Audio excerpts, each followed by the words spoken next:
have jurisdiction over exploration and production activities, specifically at drilling and production sites. We also have jurisdiction over transportation via pipeline of natural gas, crude oil, and produced water. And also waste that is delivered by waste haulers on highways. Those waste haulers have to be permitted by us, and there's a great deal of reporting that goes in association with that. And waste management facilities, such as recycling facilities or disposal facilities.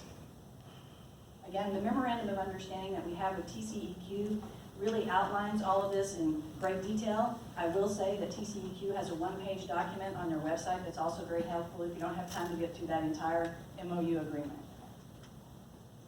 So this slide kind of really boils down what our jurisdiction focuses on.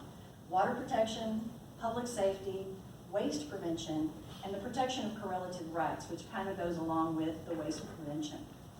I mentioned earlier that groundwater advisory group that sets the depth for surface casing by looking at where the water is. We also have very stringent well construction requirements, and we've amended these over the last several years to make them even tougher and extend the depth of that surface casing. So it's a real key part of how we protect our water resources.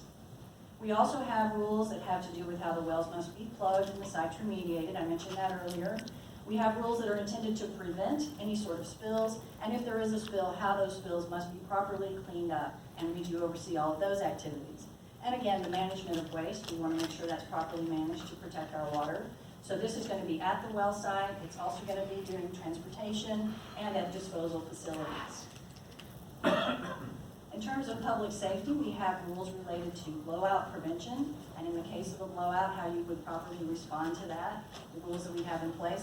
We also have hydrogen sulfide safety rules, and these are very specific to public safety because hydrogen sulfide is a very toxic gas. Now, the Barnett Shale is not a sour gas field. These rules are going to be more implemented in areas of the Permian Basin in East Texas, but it is a very important part of our rulemaking. The next thing that I'm going to talk about is waste prevention, and we have rules that relate to well spacing. Now, when we're talking about well spacing at the Railroad Commission, we're talking subsurface, and we have rules that are intended to prevent waste. If you have too many wells in a particular place, you deplete the reservoir in a way that is not productive. We put production allowables on wells. This limits the amount of production from the well, again, to ensure that it's not being depleted too soon, too rapidly.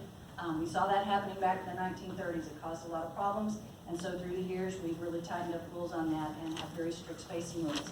The other purpose of the spacing rule is so that if I'm a mineral interest owner and I lease my mineral interest and my next door neighbor does not, an operator can't come onto my property and deplete my next door neighbor's mineral interest. So that's part of what those rules are intended to do.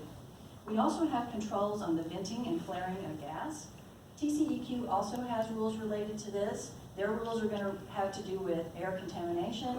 Our rules view that as a waste of a natural resource. I don't think we have a whole lot of this to worry about in the Barnett Shale because the whole purpose of drilling a well is to produce gas. And so you don't want to flare off the gas. Whereas out in West Texas and the Permian Basin, where they have crude oil wells, it's a bigger issue out that way.